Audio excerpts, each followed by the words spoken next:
या ठिकाणी तुम्ही बघू शकता हा जो प्लेस आहे तो मेन जो किल्ला आहे त्याच्यापासून हा प्लेस बाहेर आहे. ती या ठिकाणी जेणेकरून किल्ल्यावरती अटॅक जर झाला तर पहिल्यांदा या ठिकाणी व्हावा आहे. आणि या ठिकाणी तुम्ही बघू शकता की लहान लहान हे गन पॉईंट आहे. या ठिकाणी तुम्ही जर पाहिलं इथून तुम्हाला बरोबर जे एंट्री ठिकाण आहे ते दिसतं इथे तुम्ही पाहू शकता.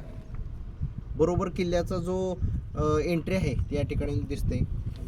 आणि ही जे पाहिलं तुम्ही मेन डोअर दिसत नाही.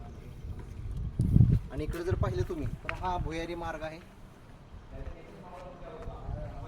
या ठिकाणी तुम्ही पाहू शकता हा भुयारी मार्ग आहे. किल्ल्यावरती बऱ्याच किल्ल्यांवरती असे भुयारी मार्ग आहेत, परंतु कोणत्याच ठिकाणी ते जिवंत अवस्थेमध्ये नाही आहेत. परंतु हा मार्ग जो आहे तो विजयदुर्ग किल्ल्यावरती हा भुयारी मार्ग आज देखील अस्तित्वात आहे, जेणेकरून लढाईच्या वेळेस या दरवाज्यांचा या भुयारी मार्गांचा उपयोग व्हावा.